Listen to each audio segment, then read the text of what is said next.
The wallet was more valuable to Marcus than anything he had seen during his 5 years of homelessness. Getting it meant months of food. Giving it back meant another night of hunger. But what the CEO had put inside wasn't money. It was something that would test every moral value he possessed. Marcus Williams crouched behind a dumpster on Fifth Avenue, his hands shaking, not from the cold but from the open wallet in his palms. The leather wallet was still warm from the owner's pocket, and a woman's face stared back at him from the transparent ID section. Victoria Sterling, CEO of Sterling Industries. Just the credit cards alone could keep him fed for a year, if he knew the right people. And Marcus knew the right people. 3 blocks away, Danny the Wire could turn plastic into cash faster than you could say federal crime. But that wasn't what took his breath away. Behind the ID, something shouldn't have been there, stuck to the leather. A photograph. Black and white. Military. A face he recognized. His own face, 20 years younger. In uniform. God, Marcus whispered, his voice cracking like autumn leaves. The photo was from his graduation at Fort Bragg. He had sent it to his mother before he was deployed. Before Afghanistan. Before everything turned to hell. But his mother had died 15 years ago. And the photograph had been buried with her. How had this woman found him? A black limousine was idling across the street, its engine purring like a hunter. Through the tinted windows, Marcus could feel eyes watching him. Waiting, just like enemy snipers in Kandahar, as patient as death. His military training kicked in. Assess, analyze, act. This wasn't a coincidence. It was a trap. But for what? Marcus's stomach cramped from hunger. He hadn't eaten in 36 hours. The McDonald's down the street had banned him last week for loitering, which apparently meant existing while homeless. The shelter would open in 4 hours, and even then, his chances of getting a spot were slim. His wallet felt heavier than his old service pistol. Inside he counted at least $800 in cash. $800.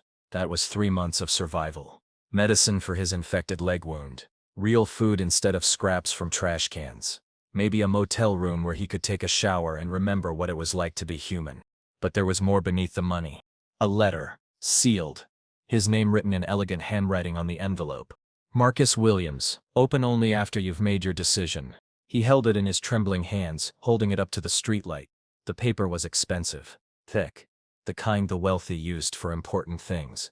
He could see the shadow of the text inside the envelope, but he couldn't make out the words. The limousine's engine roared once. A warning? An invitation? Marcus closed his eyes and tried to remember. Sergeant Marcus Williams, 82nd Airborne. 3 tours. Purple Heart. The man who never left a soldier behind. The man who carried Bobby Chen's body 12 miles into enemy territory because Bobby had a daughter at home, and daughters deserved to bury their fathers.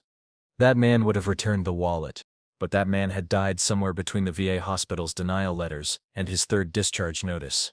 That man had disappeared on the night Marcus had to choose between rent and prescription medication. That man had been buried under 5 years of cold park benches, soup kitchen lines, and people staring through windows as if they were made of glass. You're talking to yourself again, Marcus. He turned, nearly dropping the wallet. A woman stood 5 steps away, mid-40s, wearing a coat that was probably more expensive than most people's cars. Her hair was pulled back into a tight bun, and her eyes were as gray as storm clouds. Victoria Sterling, in person. You drop this, Marcus said, holding out the wallet with both hands, as if he'd been trained to use explosives. Careful, respectful, ready to run. She didn't take it.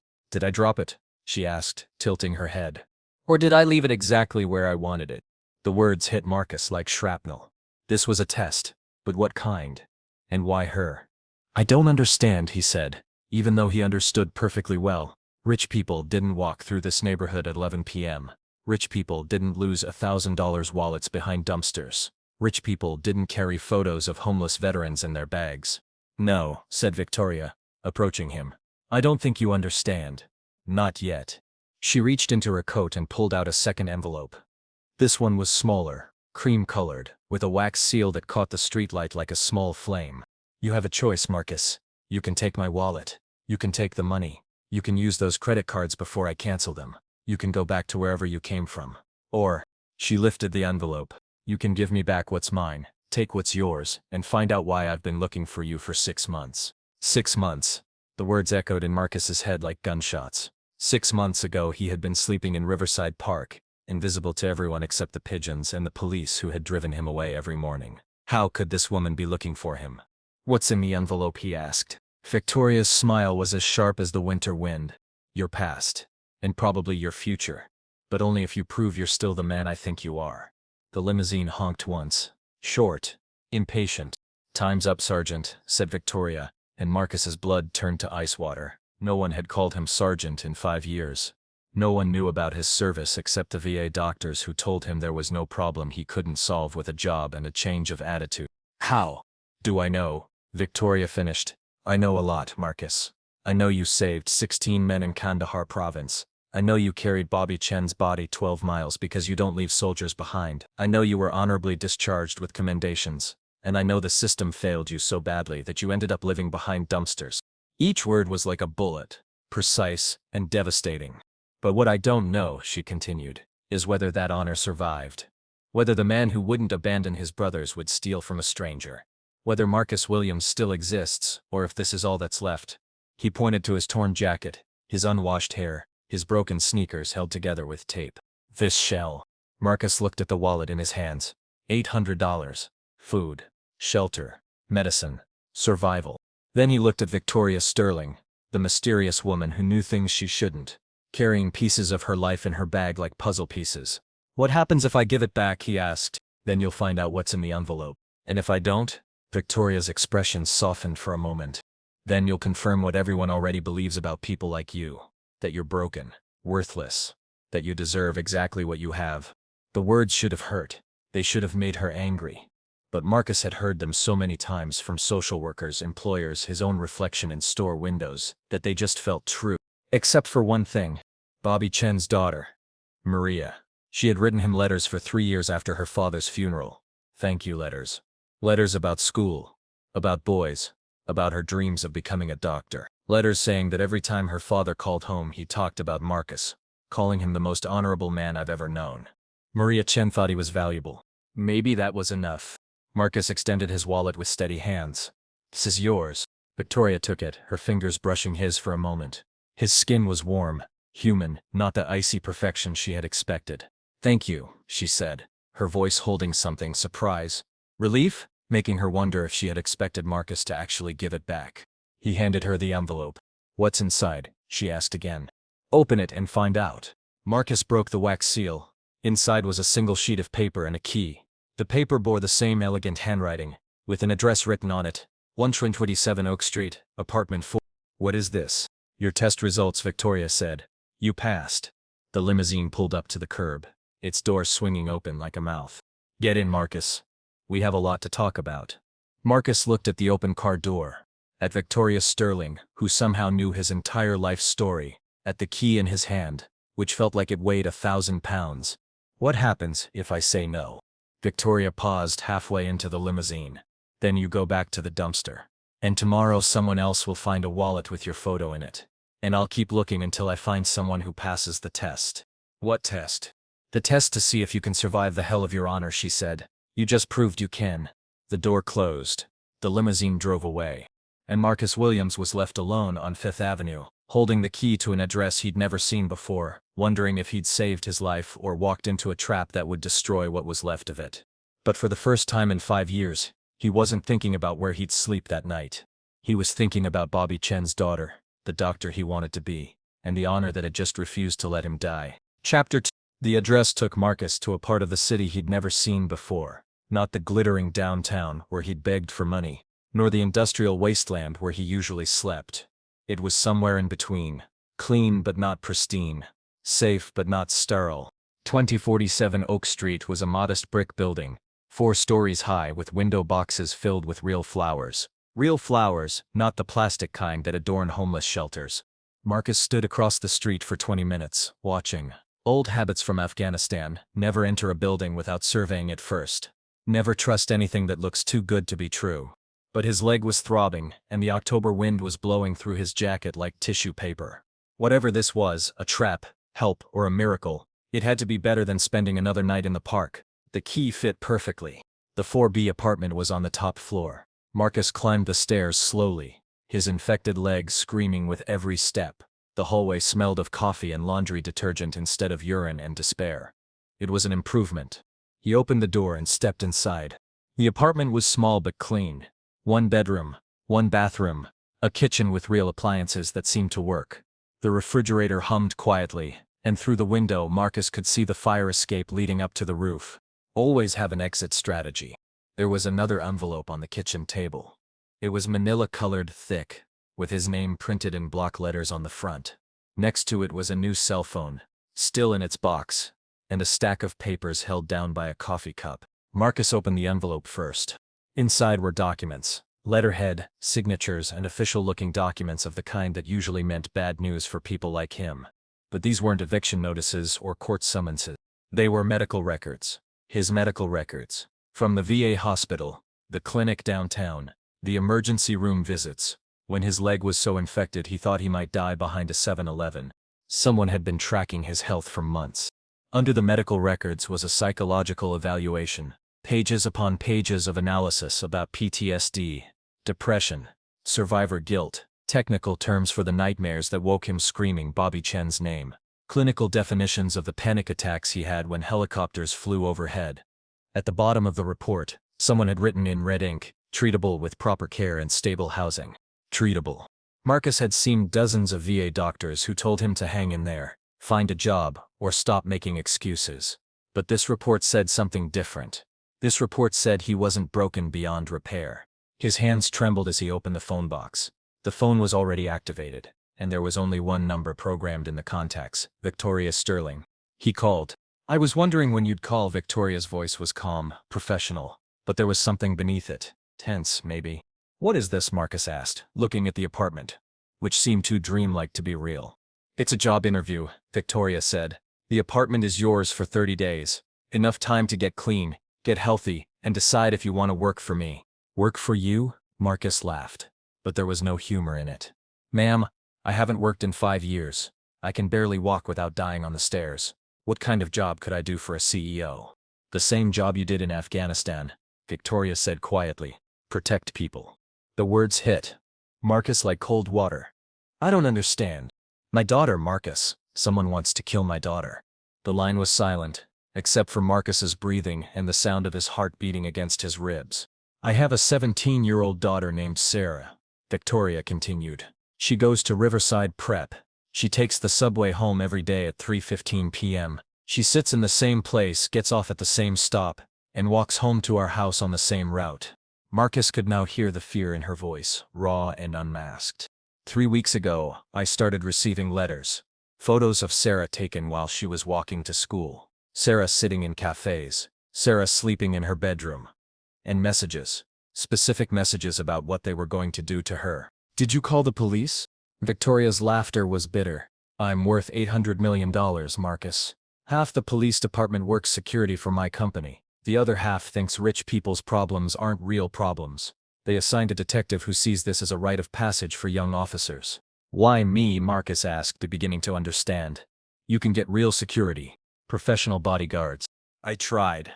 Sarah spotted them in 10 minutes, and lost them at the mall. She thinks I'm smart, stubborn and paranoid. Professional security looks like professional security. But a homeless veteran looks like nobody," Marcus finished. "You know how to blend in. You know how to watch without being seen. You know how to survive when everything goes wrong. And most importantly," Victoria paused, and Marcus could hear her take a deep breath. "Most importantly, you're someone who doesn't abandon people when they need you most." Marcus walked to the window and looked out at the street. Normal people living normal lives. People who went to work and came home. Who didn't have to choose between food and medicine. "What exactly is the job?" "Shadow Sarah. Keep her safe. Don't let her know you're there unless it's absolutely necessary. And if anyone tries to harm her, I'll stop them. By any means necessary." Marcus closed his eyes and saw Bobby Chen's face. 19 years old. With a daughter he'd never walked down the aisle with. Marcus had carried Bobby's body because someone had to. Because that's what you do for family. "If I say yes," Marcus said slowly, "what happens to this apartment?" "It's yours, with a salary, health insurance and access to the best PTSD treatment in the city. Success or failure doesn't matter, no strings attached." "What if I say no?" "Then I'll find someone else, and you'll go back to the streets." Marcus looked at the apartment again. The clean sheets on the bed. The hot shower. The refrigerator promising food whenever he needed it. It felt like a trap, but also like salvation. "I need to see her," Marcus said. I need to understand what I'm protecting. She'll be at Riverside Prep tomorrow at 3:15 p.m. Red backpack, blonde hair, probably arguing with her friends about something. You'll recognize her when you see her. Victoria, Marcus said, using her name felt strange, too intimate, almost uncomfortable. Why me? Why me? Really? You could have found dozens of homeless veterans. Why did you choose to follow me? The silence lasted so long that Marcus thought the call had been disconnected. Because, Victoria finally said, Sarah's father was also a soldier. And when he died in Iraq, I promised her that I wouldn't let anyone hurt her daughter. I was looking for someone who understood that kind of promise. Someone who would keep their word no matter what. The words hung in the air like smoke. I'll be there tomorrow, Marcus said. Marcus. Victoria's voice was softer now. Almost fragile. The people threatening Sarah. They're not amateurs. This isn't some random psychopath. This is organized, professional, and they've been planning this for months. What aren't you telling me? I think they're connected to my work. I think someone wants to get to me by hurting Sarah. And if they're willing to threaten a 17-year-old girl, they're willing to kill anyone who gets in their way. Marcus touched the wounds on his leg, the ones that throbbed every time it rained. He thought about the explosive trap that killed Bobby Chen, the shrapnel that tore his body apart, and the months he spent in the hospital wondering if death would have been easier. I've been through worse, he said. Not like this. Not when you're protecting someone else's child. But Victoria was wrong about that. Marcus had been protecting someone else's child for 5 years. Maria Chen, Bobby's daughter, the little girl who sent him letters and saw him as a hero even when he was sleeping on the doorstep. He had let her father down. He wouldn't let Sarah Sterling down. I'll keep her safe, Marcus said. Whatever it takes. After hanging up the phone, Marcus paced the apartment once more. In the bedroom closet, he found clothes that fit him. Jeans, shirts, a jacket with a working zipper. In the bathroom, there were cosmetics, medications, a razor. Someone had thought of everything. But what really hit him was the kitchen. The refrigerator was filled with real food. Milk that hadn't expired. Bread that wasn't moldy. Fruit that hadn't been thrown away. And on the counter, a note written in the same elegant handwriting.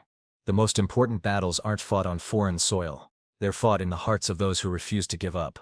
Welcome home, Corporal. Marcus Williams sat down at the kitchen table and cried for the first time in 5 years. Not out of sadness. Not out of despair. Out of hope. Because tomorrow, he had a job to do. Someone to protect. A reason to be more than a ghost haunting the streets. Tomorrow, Corporal Marcus Williams was coming back from the dead. But tonight he would take a hot shower, sleep in a real bed, and remember what it meant to be human. And if anyone tried to harm Sarah Sterling, they would learn what it meant to face a man who had nothing left to lose and everything to prove. The war in Afghanistan was over. But Marcus Williams' war was just beginning. Chapter 3. Marcus took up position across from Riverside Prep at 2:45 p.m., blending into the afternoon crowd like smoke. 20 years of military training didn't make you disappear on the streets. It evolved, adapted, became something sharper and more desperate. He had spent the morning transforming himself. The clean clothes Victoria had provided made him look like any other BB. Continued. Middle-aged man running errands. The shower had washed away 5 years of grime and shame. But it was the purpose that changed everything. For the first time since Afghanistan, Marcus had a mission. At exactly 3:15 p.m., Sarah Sterling emerged from the front entrance of the school. Victoria had been wrong about one thing. Marcus hadn't just failed to recognize her. He had noticed her. Sarah had her father's eyes. Marcus had seen those eyes in the photo Victoria carried. The photo of her late husband in his military uniform. But while her father's eyes held a quiet strength, Sarah's burned with a youthful defiance and intelligence that seemed too sharp for a 17-year-old. She walked with the unconscious confidence of someone who never had to look over her shoulder, calculate the distance to the nearest exit, wonder where her next meal would come from. She was both beautiful and terrifying. Marcus stayed 50 meters behind her, using every shadow and window to remain invisible. Sarah followed the route Victoria had described down Fifth Avenue, left on Morrison, through the small park where she stopped to buy coffee from a street vendor. That's when he saw them. 2 men moved with the coordinated precision of professional training. One in front of Sarah, one behind, surrounding her like hunters closing in on their prey. They were good. Very good. Military good. Marcus's blood turned to ice. The man behind Sarah was tall and slender, with the kind of awareness that came from combat experience. He was exactly 40 paces behind, close enough to move quickly, but far enough away to remain undetected. The man in front was positioned near the park's exit, relaxed but alert. This wasn't random. This was an abduction. Marcus pulled out the cell phone Victoria had given him and dialed the number without taking his eyes off Sarah. "They're here," Victoria said, when she answered. "Two men, military training, moving in to intervene." "Where?" "Morrison Park. Sarah's at the coffee cart." "I'm calling the police." "There's no time," Marcus cut him off. "These are professionals. She'll be gone by the time the police arrive." Sarah was laughing at something the coffee vendor had said, completely unaware of the hunters around her. The man behind her had closed the distance to 30 paces. The one in front was looking at his watch. A signal. "What should I do?" Victoria's voice was tense with panic. Marcus watched Sarah take her coffee and start walking toward the park exit. Toward the man waiting for her. "Trust me," Marcus said, and hung up the phone. 20 meters. 15. The man in front was reaching into his jacket. Marcus moved. 5 years on the streets had taught him something military training never had: how to remain invisible until the moment you had to be seen. He crossed the park in a diagonal line, cutting off Sarah's path while keeping the two men in his peripheral vision. "Sarah," he called, loud enough to be heard but calm enough to sound normal. "Sarah, Sterling." She turned, startled. "Do I know you?" "I'm Marcus. Your mother sent me." Now he was close enough to position himself between Sarah and the man in front. "She got stuck at the meeting and asked me to take you home." "My mother." The man in front had stopped moving. His hand was still in his coat, but he was hesitant. The plan had changed. Now there was a witness, someone who knew Sarah's name, someone who couldn't be lost. "I don't know you," Sarah said, her voice sharpening. "And I'm not going anywhere." Sarah. Marcus's voice dropped to the tone he used with frightened soldiers under fire. Calm, authoritative, impossible to ignore. "Look behind you. About 20 steps. There's a man in a gray coat following you for 6 blocks. Sarah's eyes slid over Marcus's shoulder. She watched his face change when he noticed the tail. Intelligence replacing shock. "Now look ahead," Marcus continued. "Blue shirt by the fountain. He's been waiting for you." Sarah's breathing quickened. "What do they want?" "Nothing good. We need to move. Now." The man behind them was closing the gap. 20 steps. 15. "Did my mom really send you?" Sarah asked. "Your father was Colonel James Sterling. He died in Fallujah in 2019. Your mother keeps his photo on her desk, next to the one from your 8th grade graduation." Sarah's eyes widened. Only family would know those details. "All right," she said. "What do we do?" Marcus felt a sense of respect for the girl. No hysteria, no panic. Just momentary tactical thinking. James Sterling had raised his daughter well. "Follow me. Stay close. Run when I say run, and don't look back." They began walking toward the north exit of the park, away from both men. But Marcus could sense they were keeping pace, making up ground. Professional hunters don't give up once they've spotted their prey. "Who are they?" Sarah whispered. "People who want to hurt you to get to your mother." "Why?" "I don't know, but I won't let 'em." They reached the street, and Marcus hailed a taxi. As they got into the car, he could see the man in the gray jacket talking quickly on his phone. He was calling for backup, reporting the failed abduction. "Where to?" the driver asked. Marcus gave the driver an address 6 blocks away from Victoria's house. "Don't go straight home when you're being hunted." As the taxi pulled away, Sarah slumped into her seat. This is really happening, isn't it? "Someone really wants to kidnap me." "Yes," said Marcus, scanning the traffic behind them for tracking vehicles. "It's really happening." "Are you a cop?" "No." "Security guard?" Marcus looked at this brave, sharp 17-year-old girl, who was facing death with more composure than he would have in his hero days. "I'm a soldier," he said simply, "and your mother hired me to keep you safe." Sarah studied his face with those intelligent eyes, eyes that reminded her of her father's. "You were homeless," she said suddenly. It wasn't a question. Marcus nodded. 5 years. PTSD, along with other things. Sarah was silent for a moment. "Then my father had nightmares. After his first deployment. My mom thought I didn't know, but sometimes I heard him. He would scream the names of soldiers who never came home." Marcus felt something twist in his chest. "He was a good man." "Your father. Did you know him?" "No, but I knew men like him, men who carried the names of their soldiers like prayers." The taxi pulled up at the address Marcus had given. As they got out, he scanned the street for threats, unfamiliar vehicles, and faces that seemed too attentive. "We'll walk the last 6 blocks, he told Sarah. "Random route. Give me time to spot any other surveillance." They walked 2 blocks in silence. Then Sarah asked, "Why did my mother choose me?" Marcus thought about Victoria's phone call, the wallet test, the apartment, and the mission that felt like a second chance and salvation. "Because," he said, "I know what it means to protect someone else's child." "What do you mean?" Marcus told her about Bobby Chen, about how he had carried a fallen soldier 12 miles because his daughter needed a father to bury. He thought about Maria Chen's letters, which had kept him human even when everything had fallen apart.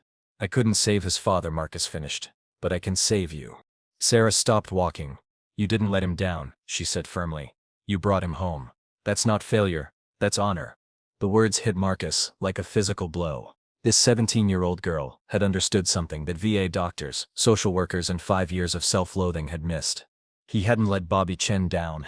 He had done everything he could, and more. "Thank you," he said quietly. They arrived at Victoria's house, a modest stone house that bore no resemblance to the $800 million fortune Marcus had been waiting for. Victoria was waiting at the door, and when she saw them walking down the street together safe and unharmed, she began to cry. They were professionals, Marcus reported as he embraced his daughter. "Military training, coordinated kidnapping plan. This isn't about money or random violence. Someone wants Sarah specifically, and they have resources." Victoria's face paled. "Do you know who they are?" "No, but they'll be back, and next time they'll be ready for us." "What are we doing?" Marcus looked at Sarah, who was listening to every word with calm intelligence. This wasn't the spoiled rich girl who needed to be protected from the world. This was the daughter of a soldier who sometimes understood that the world was dangerous and that sometimes you had to fight. "We're going to war," Marcus said simply. "Someone wants to use Sarah to hurt you. We're going to find out who they are and stop them." "How?" Marcus smiled, feeling for the first time in 5 years like he was smiling the way he used to. The smile of Sergeant Marcus Williams, the man who never left anyone behind. "By doing what soldiers do," he said, "we protect what matters and make sure the enemy chooses to fight someone else." Victoria nodded slowly. "What do you need?" "Time, resources, and complete honesty about anyone who might want to harm your family. It will be done." Marcus looked out onto the street, unaware that professional killers were planning their next move somewhere in the city, while ordinary people lived ordinary lives. But they didn't know Marcus Williams. They didn't know the homeless veteran who had been invisible for 5 years, who knew how to survive when everything went wrong, and who had recently rediscovered the feeling of having something worth fighting for. Tomorrow the real war would begin. Tonight Sarah Sterling was safe, and for the first time since Afghanistan, Sergeant Marcus Williams was home.